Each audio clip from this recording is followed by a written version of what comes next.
നിങ്ങൾക്കൊരു ഒരു വർഷം മിനിമം എത്ര ഷോസ് ഉണ്ടാവാറുണ്ട്? 3000? 300? അല്ല, ഏ? 3. ഒരു വർഷത്തില്? പന്തളം ഭാഗത്ത് വരുമ്പോ ഞാനാണ് യഥാർത്ഥൻ. അവിടെ എനിക്ക് ഞങ്ങളുടെ ക്ലബ്ബിൽ ഒരു പരിപാടിയുണ്ട്. പറവൂർ ഭാഗത്ത് വരുമ്പോൾ ഞാനാണ് മെയിനായിട്ട്, ഞാനാണ് യഥാർത്ഥൻ.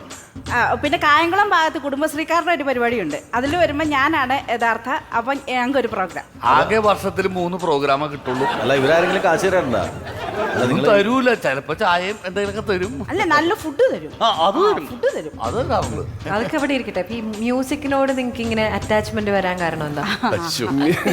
നല്ല ചോദ്യം. അതില് സത്യം പറഞ്ഞാൽ ഞങ്ങൾക്ക് കടപ്പാട് KSCB-യോടാണ്. ആരോടാ? KSCB-യോടാണ്. അതെങ്ങനെ? പുള്ളിയുടെ വീടിന്റെ ഫ്രണ്ടിൽ തന്നെ ഒരു ട്രാൻസ്ഫോമർ നിൽപ്പുണ്ട്, വലിയൊരു ട്രാൻസ്ഫോമർ. ഈ ട്രാൻസ്ഫോമർ എപ്പോഴും ഇങ്ങനെ മൂളിക്കൊണ്ടിരിക്കും. അതാണ് ഞങ്ങളുടെ ശ്രുതി. ഞങ്ങളുടെ ശ്രുതിപ്പെട്ടി അതാണ്. ഞങ്ങൾ അവിടെ ഇരുന്നിട്ട് അതിന്റെ താളത്തിലിരുന്നാണ് അതിന്റെ ശ്രുതിക്കിരുന്നാണ് ഞങ്ങൾ പാട്ട് ചിട്ടപ്പെടുത്തുന്നതും പ്രാക്ടീസ് ചെയ്യുന്നത്. രാവിലെ ഒരു പാ വിരിച്ചവിടെ ഇരിക്കും. KSCB-നോട് തീർത്താ തീരാത്ത കടപ്പാടാണ് ഞങ്ങൾക്ക് 3 പേർക്കും. ചേട്ടാ, ചേട്ടന്റെ മെയിൻ ആളിരിക്കുന്നു. അയ്യോ, ഭയങ്കര ഇഷ്ടമാണ്, ഭയങ്കര ഇഷ്ടമാണ്. Thank you so much. ഇക്കല്ല, ഞാനോ?